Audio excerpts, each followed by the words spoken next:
tablée des femmes. Bonsoir, bienvenue à la Tablée des femmes, spéciale capsule entrevue de femmes inspirantes. On a l'habitude de faire les femmes entrepreneurs, mais on s'est pris d'une autre façon cette semaine et nous avons avec nous notre invitée d'honneur, Barbara Augustin. Bonjour. Bonsoir, bienvenue à la Tablée des femmes. Pour de vrai, Allô, c'est un honneur Barbara! pour nous. Allô? Oh, vraiment, vraiment. Écoute, Barbara, on a décidé de te passer en entrevue parce que on trouve que ton histoire et la personne que tu es une femme inspirante et que Belle découverte. d'autres femmes de la communauté. On aimerait ça savoir quel est ton parcours parce qu'on sait que tu es microbiologiste pour ceux qui t'ont suivi un peu parce que dernièrement, tu as été dans différentes plateformes. On va en parler tantôt. Mais avant d'arriver à ce métier-là, ce domaine-là, microbiologiste, quel était ton parcours? Les hauts et les bas. Parle-nous de ça. Alors, moi, quand j'étais jeune, j'ai fait beaucoup de musique. Alors, j'étais très impliquée dans la musique. J'aimais la musique. J'étais à l'école, une école qui était spécialisée en musique. Donc, moi, dans ma tête, j'allais devenir musicienne. Et là, le jour que j'ai annoncé ça à mon père, qui est un bon père haïtien comme il se doit, comme on dit en anglais, il m'a shut down. Il m'a dit, je vais le dire en français, mais c'était en créole, il m'a dit, je ne suis pas venue dans un pays étranger pour que ma fille aille faire de la musique dans le métro. C'est ça que ça voulait dire. Et moi, j'étais tellement confiante de ma réussite que je lui avais dit, mais non, papy, moi là, je vais être une grande musicienne. Je le sais, je le sens. Je vais jamais jouer dans le métro. Il m'a dit, non, non, non, non, non, non, non. Tu t'en vas dans un domaine scientifique. Il n'y en est pas question. Et comme j'avais la crainte de mes parents, ben, je l'ai écouté. Donc, j'ai laissé tomber la musique. Et là, je me suis dit, OK, mais je fais quoi? Je ne savais pas quoi faire. Mais moi, j'aimais beaucoup les sciences. J'ai toujours aimé les sciences. J'ai toujours été une première de classe, comme on dit, une bolée, tronche, toutes les qualificatifs. Donc, je me suis rendue au cégep en sciences de la santé, me disant que ça peut m'ouvrir les portes. Et je me suis dit, bon, je vais voir qu'est-ce que je vais choisir. C'est sûr qu'à la base, j'avais les idées d'être médecin, cardiologue, peu importe. Mais à chaque fois que je pensais à qu'est-ce que ça demandait en termes d'investissement pour ma vie, moi, c'était très important d'avoir des enfants, puis je voulais surtout être là pour mes enfants. J'avais peur d'être dans un emploi, une carrière, une profession qui allait m'enlever, que j'allais devoir faire beaucoup de sacrifices de ce côté-là. Donc, c'est ce qui faisait que j'étais, tu sais, même à un moment donné, je voulais être médecin pathologiste, donc m'occuper de faire les autopsies parce que j'aimais vraiment la biologie. Mais quand j'ai regardé, il y en a très peu au Québec. Et puis là, on allait m'appeler à n'importe quelle heure. Oh, j'ai dit non, mais non, mais non, c'est pas une vie de famille que je veux avoir. Donc, j'ai laissé tomber. Et là, au cégep, à la fin de mon programme, j'ai fait un cours de microbiologie. J'ai pris un cours un peu de fin de DEC. J'avais plusieurs choix et puis j'ai fait microbiologie et j'ai eu la piqûre. J'ai fait, ouais, moi, je m'en vais en microbiologie, j'adore ça. Mais à cette période-là, c'était une période un peu difficile dans ma vie par rapport à la maison avec ma mère, relation un peu difficile.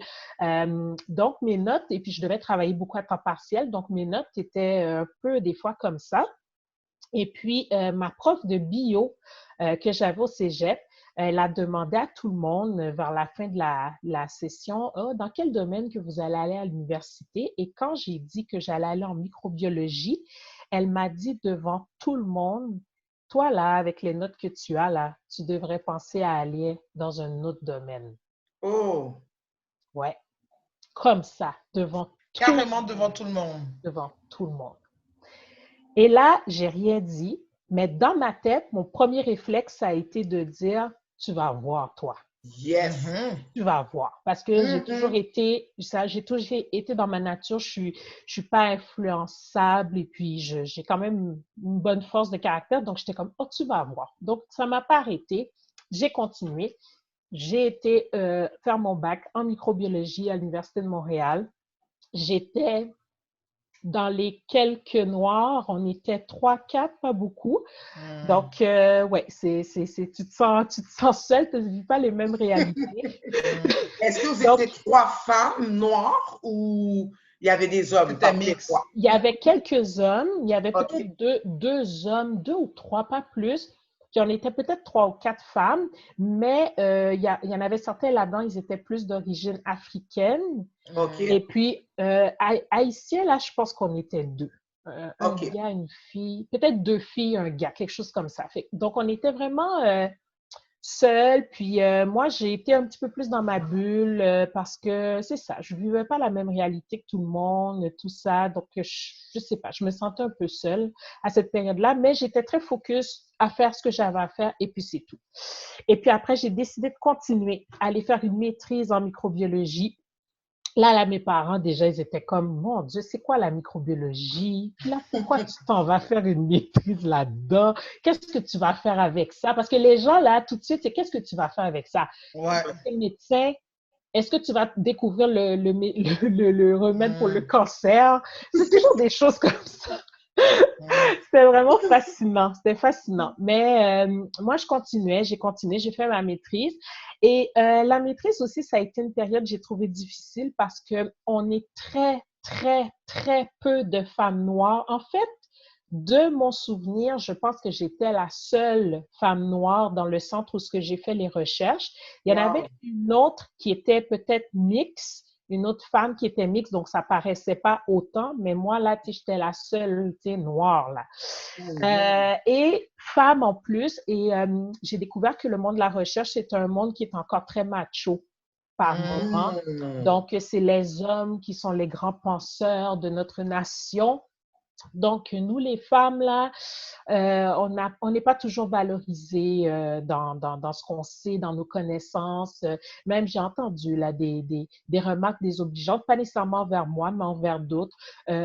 C'est ça, les femmes, éventuellement, elles vont tomber enceintes, là, fait que c'est problématique parce que là, elles peuvent plus faire leurs recherches, puis il faut les changer, là. Il faut changer de personne. Donc, on va préférer engager un homme à la place. C'était vraiment quelque chose.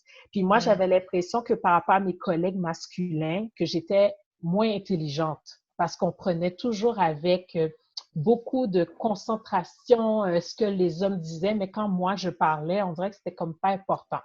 Donc, ça a été une phase que je vous dirais, les filles, j'ai beaucoup pleuré. J'ai beaucoup pleuré, je suis rentrée à la maison, je pleurais, je me reprenais le lendemain, je retournais. Je me disais, à chaque fois dans ma tête, je fais comme non, moi, je sais que je suis une femme intelligente. J'ai ma place là. Je continue. Mais c'est comme si tu te bats continuellement là. Mais c'était difficile. Donc, grâce à Dieu, j'avais une grande force de caractère et c'est ça qui m'a beaucoup, beaucoup aidée. Et là, après, j'ai même commencé un doctorat pendant 1 an. Oh, nice! Oui, j'avais commencé mon doctorat, mais je vous avoue, les filles, que j'ai commencé le doctorat surtout parce que c'était une zone de confort. Rester dans les études, pour quelqu'un comme moi, c'était une zone de confort. Pour moi, aller sur le marché du travail, c'était la terreur. Parce que qu'est-ce que je vais faire? Ça ressemble à quoi? Oui, c'est ça, appliquer, faire des entrevues. Moi, là, j'avais pas fait ça depuis longtemps. J'avais ma petite jobine, mais c'est tout. Alors, j'étais bien à l'école. Donc, je suis restée 1 an, mais entre-temps, je travaillais dans un musée où est-ce que je faisais de l'animation et il y a beaucoup de gens qui me disaient, tu es très bonne, tu devrais aller en enseignement. Là, je me disais, enseignement? En y repensant après, je me disais, oui, c'est vrai que j'ai toujours aimé ça. Quand j'étais jeune avec ma petite sœur, on jouait à l'école tout le temps. Et j'étais le prof, évidemment. Donc là, je me suis dit, tu sais quoi, je vais envoyer mon CV dans les cégeps. On verra. Mais c'était vraiment comme si, je le fais. Si ça donne, on verra. J'envoie mon CV. On m'appelle. Est-ce que vous voulez venir faire une entrevue? OK, ouais, mais dans ma tête, je fais un doctorat. Alors, c'est juste pour la forme. Je vais faire l'entrevue. Je fais l'entrevue. Le lendemain, ils m'appellent. Ils me disent, on te prend. Wow! Oh! Nice. Et moi, j'ai dit oui. Et là, j'ai raccroché. J'ai fait, merde, mais qu'est-ce que je viens de faire là? Moi, j'ai un doctorat. J'avais dit oui. Là, devoir aller dire à mon boss, j'ai pris un engagement pour une session. Il était pas content. Déjà, c'est comme si je venais de renforcer tous ces préjugés sur les femmes, c'est juste des problèmes. Donc, ça n'a vraiment pas été bien pris. Là, t'as mis la cerise sur le Sunday. Et voilà, Barbara est une parmi tant d'autres. Exact, exact. Mais les filles, ça a été la meilleure décision de ma vie. J'ai enseigné et dès le premier cours, j'ai eu la chance d'enseigner en soins infirmiers. J'enseignais un cours de microbiologie.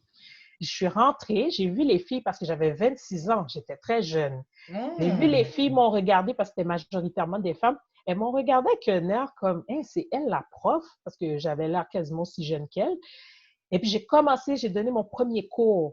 Et puis à la fin du cours, j'ai 3 femmes noires qui sont venues me voir. Il y en avait là-dedans qui étaient des Africaines, des Haïtiennes.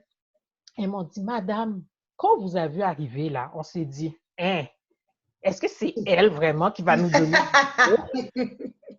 Puis ça, je l'ai senti. C'est vrai, hein, je l'ai senti. Puis je le ressens moins maintenant, mais pendant longtemps, je l'ai senti que quand j'arrivais dans un groupe qui était majoritairement des gens d'une autre culture, c'est comme s'il faut que je me prouve. Parce que c'est comme si on n'est pas sûr que tu es crédible, on n'est pas sûr que tu es vraiment compétente. Je le sens ça. Alors, tu dois le prouver. Mais en général, en 5 minutes de cours, c'est réglé.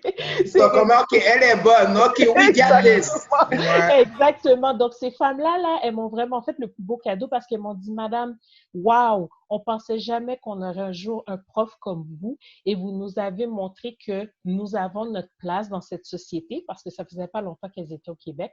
Nous avons notre place dans cette société et c'est possible pour nous d'atteindre un certain niveau dans la vie. Et dès qu'elles m'ont dit ça, avant moi, je venais juste travailler, enseigner. Elles m'ont dit ça, j'ai fait OK. Là, maintenant, là, il y a un autre purpose, un autre but, un autre objectif à ce que je fais, c'est d'inspirer des gens comme elles pour leur montrer qu'elles ont leur place dans cette société. Oh, wow! Écoute, moi, tout ce que tu viens de dire, tout ce que tu viens d'expliquer, justement, prouve à quel point que ta place est là. C'est ta mission. Ouais. Puis, tu as passé certaines choses, mais c'est pour ouvrir la porte à d'autres femmes. D'autres femmes peut-être qui espèrent d'étudier en sciences, que ça soit microbiologiste ou autre. Exact. Mais qui viennent d'ouvrir la porte à des petites filles qui peut-être disaient, mais non, c'est pas pour nous. Tu sais, fait que tu prouves le contraire.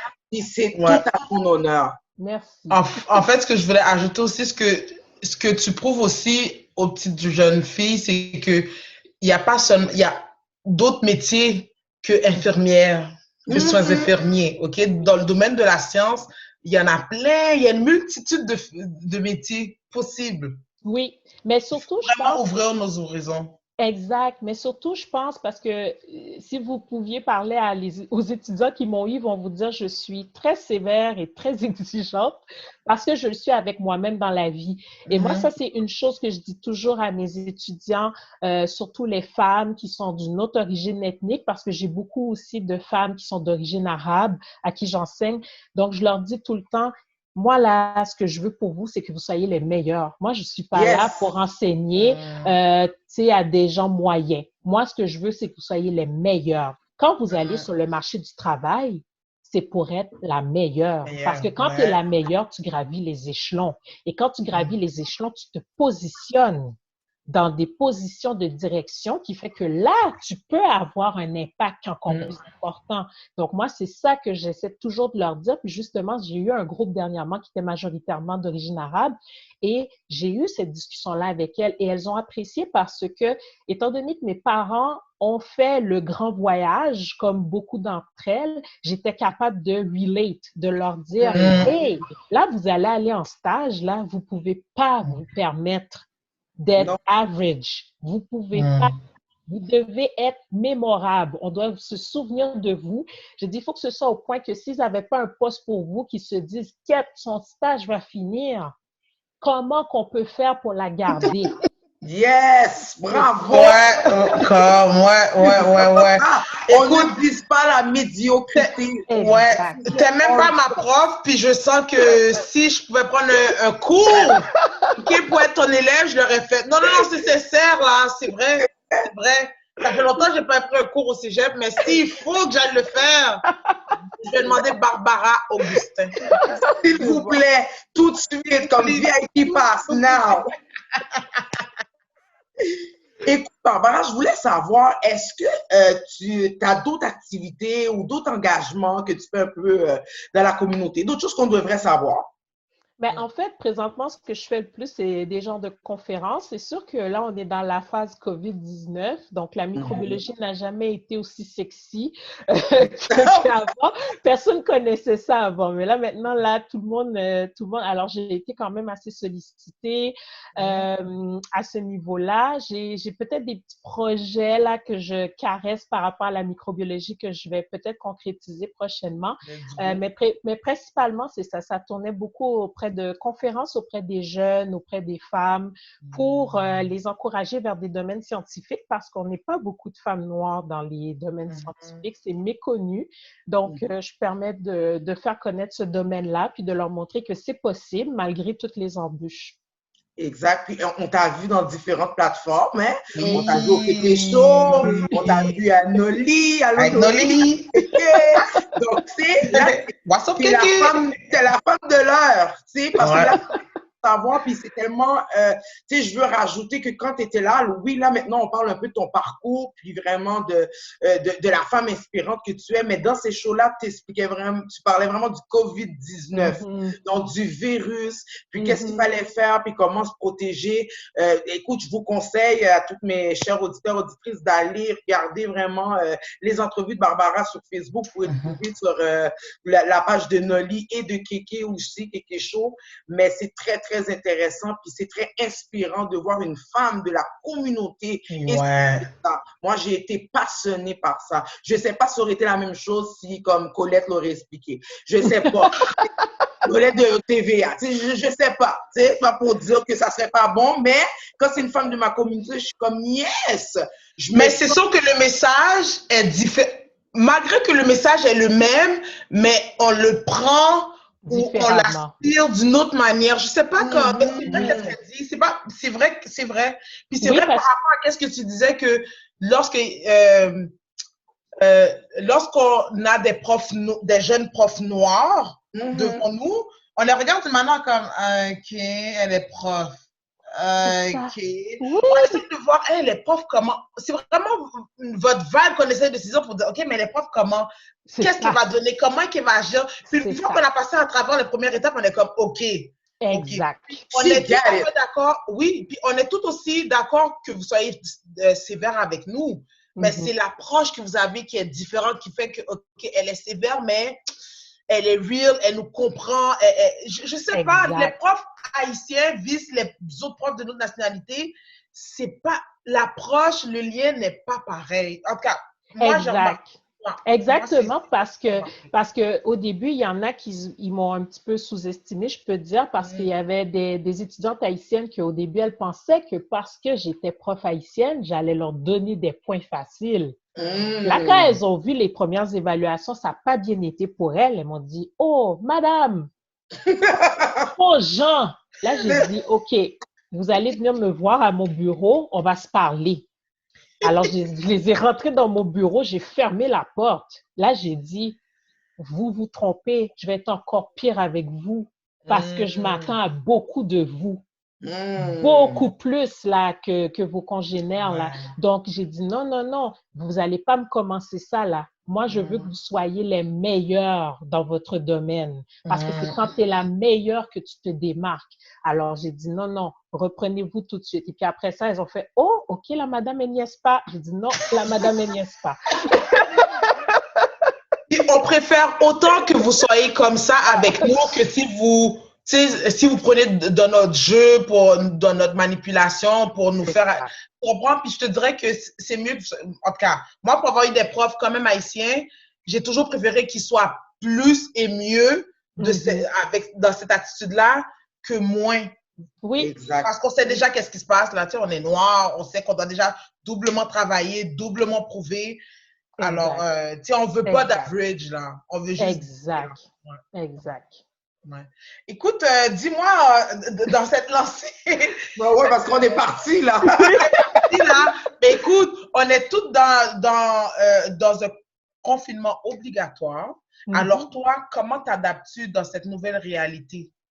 Est-ce que tu donnes des cours au cégep? Je sais que tu es dans les cours cégep, université, ça se donne quand même en ligne. Comment ça se passe pour toi?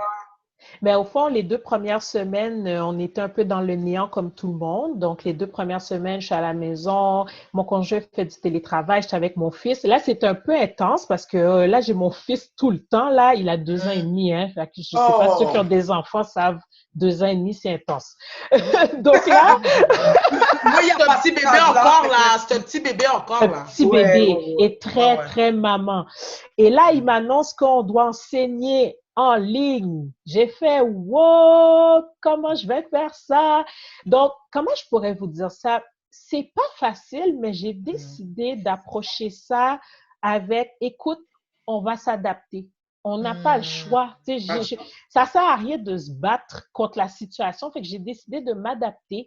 Donc, des fois, ça m'arrive que je fais un Zoom, puis mon fils est sur un bas-cuisse, comme on dit, pendant que je fais mon Zoom. C'est ça, j'essaie de faire comme je peux pendant ses siestes. Je travaille beaucoup la nuit pendant qu'il dort. Avec mon conjoint, ben, on essaie de s'organiser. Quand lui prend une pause dans la journée, ben, il va s'en occuper pendant que moi, je vais aller faire une petite conférence en ligne ou quoi que ce soit. C'est pas facile, les filles. Sincèrement, là, enseigner à distance, c'est pas facile parce qu'en peu de temps, on a été obligé de s'habituer à toutes sortes de technologies, technopédagogie qu'on appelle. Et en peu de temps, donc là, je devais apprendre à faire un examen en ligne. Le publier, que les étudiants le fassent, que ça se corrige tout seul, c'est quelque chose, mais en même temps, je trouve que c'est des beaux défis. J'ai appris beaucoup de choses en peu de temps, donc j'essaie d'embrasser ça positivement, surtout que je pense qu'il y a quelque chose de sain dans ce qui se passe, dans le sens qu'on a le temps de prendre le temps avec nos familles, ce qu'on n'a jamais le temps de faire. Moi, j'apprécie beaucoup ce temps-là que j'ai avec ma famille. J'ai jamais eu du temps comme ça là, avec eux, là, 24 heures sur 24. Donc, on passe des beaux moments ensemble. Donc, j'ai décidé de prendre ça positivement. Mais je dois dire, je suis choyée parce que je travaille encore. Donc, c'est pas le souci financier que certaines personnes vivent. Ça va bien pour moi, ça va bien pour ma famille, on est correct. Donc, c'est ça qui fait que peut-être je suis capable de prendre des choses aussi bien, mais je comprends et je compatis tout à fait avec ceux que c'est beaucoup plus difficile cette période. Je pense que c'est important aussi d'ajouter que dans chaque mauvaise situation, il y a quand même une belle solution qui peut s'en sortir. C'est juste l'adaptation, l'ajustement, le vouloir aussi de voir qu'il y a une bonne chose qui peut arriver dans la mauvaise chose. Oui, je pense que c'est ça aussi, puis d'accepter ce qui se passe. Voilà. On n'a jamais vécu ça. Tu sais, quand on entendait parler de pandémie, épidémie, c'était ailleurs, c'était avant qu'on existe, avant qu'on respire. Tu sais, c'était dans le temps. Là, maintenant, on est vivant, on le vit avec nos enfants. Exact. Comme là, c'est nous qui sommes victimes directes, si je peux m'exprimer comme ça.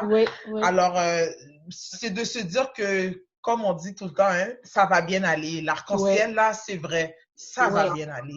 Oui, ben je pense que l'être humain on doit montrer qu'on est capable de s'adapter au changement. Tu sais, dans la vie, là, c'est pas une ligne droite, là. C'est ça, exact. Puis moi, j'avoue, là, les 2 premières semaines, surtout quand j'ai su que je devais enseigner, j'ai eu un petit moment que j'étais comme, c'est pas juste, pourquoi? Ça me tente pas.